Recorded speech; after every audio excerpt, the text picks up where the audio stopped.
बिस्मिल्लाहिर्रहमानिर्रहीम। Dear students, हम 9th physics unit 4 का न्यूमेरिकल नंबर फर्स्ट अभी सॉल्व करने जा रहे हैं। सो इस न्यूमेरिकल में given data first of all collect करते हैं। Given data, so a door with force of this much newton, तो हमें वैल्यू गिवन है फोर्स की F is equal to 15 newton applied at 30 degrees angle. So हमें given है angle theta is equal to 30 degree.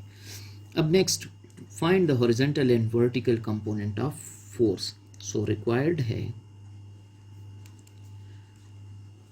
Horizontal component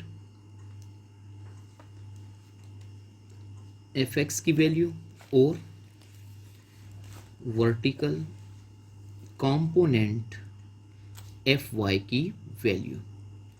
so dear student, जैसे कि आपने text में इसको स्टडी कर लिया है कि इसके अपने फार्मूले गिवन हैं, वहाँ पे सोल्यूशन में अभी आपके सामने वो फार्मूले मैं लिखूंगा, तो होपफुली आप उससे इस्तिफ़ादा कर सकेंगे। सो हमें पता है कि हॉरिजॉन्टल कंपोनेंट Fx का फार्मूला है F cos थीटा। अब जब हम वैल्यूज़ पुट करते हैं तो Fx is equal to F की वैल्यू गिवन है 15, जबकि cos ऑफ 30 डिग्रीज हम कैलकुलेटर से फाइंड आउट कर लेंगे। So Fx is equal to 15 into 0.866। So Fx की वैल्यू दोनों को मल्टीप्लाई कर लेने से हमारे पास 12.9 न्यूटन, या राउंडिंग अगर आप कर लेते हैं तो Fx is equal to 13 newton. तो ये था हॉरिजॉन्टल कंपोनेंट। अब हम बढ़ते हैं वर्टिकल कंपोनेंट की तरफ। तो वर्टिकल कंपोनेंट का फार्मूला आपने किताब में देखा कि F साइन थीटा।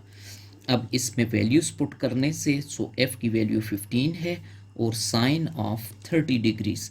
अब फिर से हम अगर कैलकुलेटर से इस 30 डिग्रीज की वैल्यू फाइंड आउट कर लेते हैं, ये टेबल से भी आप फाइंड आउट कर सकते हैं, तो ये 0.5 है। इसको जब आप मल्टीप्लाई कर लेते हैं तो हमारे पास 7.5 न्यूटन इसका आंसर आ जाता है। सो डियर स्टूडेंट, ये था हमारा न्यूमेरिकल नंबर फर्स्ट।